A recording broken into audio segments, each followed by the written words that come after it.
അതെ നമ്മൾ ഇന്ന് 6 നമ്പർ ഉണ്ടാക്കിയിരിക്കുന്നത് കേട്ടോ. ഞാനിതിൽ എണ്ണമൊന്നും ഇട്ടിട്ടില്ല. ഇത് നല്ല ക്രിസ്പി ആയിട്ടുണ്ട്. കുട്ടികൾക്കൊക്കെ കഴിക്കാനും നമുക്ക് കഴിക്കാനും ഒക്കെ നല്ല ടേസ്റ്റ് ചെയ്യണത്. പെട്ടെന്ന് ഉണ്ടാക്കിയെടുക്കാം. നമുക്കത് എങ്ങനെ ഉണ്ടാക്കാൻ നോക്കാം. അതിനായിട്ട് 2 കപ്പ് അരിപ്പൊടി എടുത്തിട്ടുണ്ട്. അല്പം ഉപ്പ് ഇട്ടിട്ടുണ്ട്. കുറച്ച് വെള്ളം തിളപ്പിച്ച് നമ്മളിത് ഒന്ന് കുഴച്ചെടുക്കണം. പത്തിരിക്കൊക്കെ കുഴച്ചെടുക്കുന്ന പോലെ ഒന്ന് കുഴച്ചെടുക്കണം.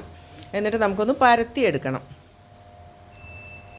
എൻ്റെ കുട്ടിക്കാലത്തൊക്കെ പൂരപ്പറമ്പിലോ ഉത്സവത്തിന് പോകുമ്പോഴോ ഒക്കെയാണ് നമ്മൾ 6 നമ്പർ വാങ്ങിക്കാറ്.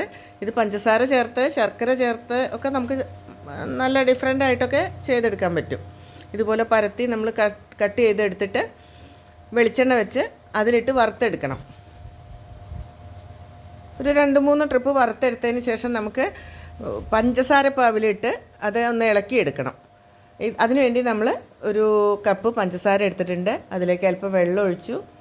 2 ഏലക്ക പൊടിച്ചത് ചേർത്തു.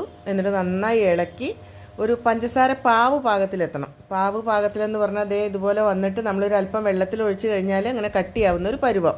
ആ പരുവത്തിലെത്തുന്ന സമയത്ത് നമ്മൾ ഈ വറുത്ത് വെച്ച് 6 നമ്പർ ഇതിലേക്ക് കൊട്ടി ഇളക്കിയെടുക്കണം. അപ്പോഴും തണുത്ത് നമുക്ക് നല്ല കറക്റ്റായിട്ട് കിട്ടും. ഇങ്ങനെ ഇളക്കിയെടുത്താൽ നല്ല വൃത്തിയായിട്ട് കിട്ടും. ഇതേ ഇപ്പോൾ നമുക്ക് നല്ല ക്രിസ്പി ആയിട്ട് കിട്ടിയിട്ടുണ്ട്. ശബ്ദം കേൾക്കുന്നില്ലേ ഇളക്കുമ്പോൾ? ഒന്ന് കഴിച്ചു നോക്കാം. നല്ല കറുമുറാന്നിരിക്കുന്നുണ്ട്. അത്ര പെട്ടെന്ന് തണുത്ത് പോകുന്നില്ല. നമ്മൾ ഈ പഞ്ചസാരപ്പാവ് കറക്റ്റ് ആണെങ്കിൽ ഒത്തിരി നാളിരിക്കും. ഫ്രിഡ്ജിലൊന്നും വെക്കേണ്ട ആവശ്യമില്ല. നല്ല ടേസ്റ്റിയാണ്. നമുക്കിത് പല രീതിയിൽ ഉണ്ടാക്കിയെടുക്കാൻ പറ്റും. ശർക്കരയോ പഞ്ചസാരയോ മുളക് പൊടി വരെ ചേർത്ത് നമുക്ക് തയ്യാറാക്കാൻ പറ്റും. അതേ ബോട്ടിലൊക്കെ ആക്കി വെക്കുകയാണ്. മക്കൾക്ക് എടുത്ത് കൊടുക്കാമല്ലോ ഇടയ്ക്ക്.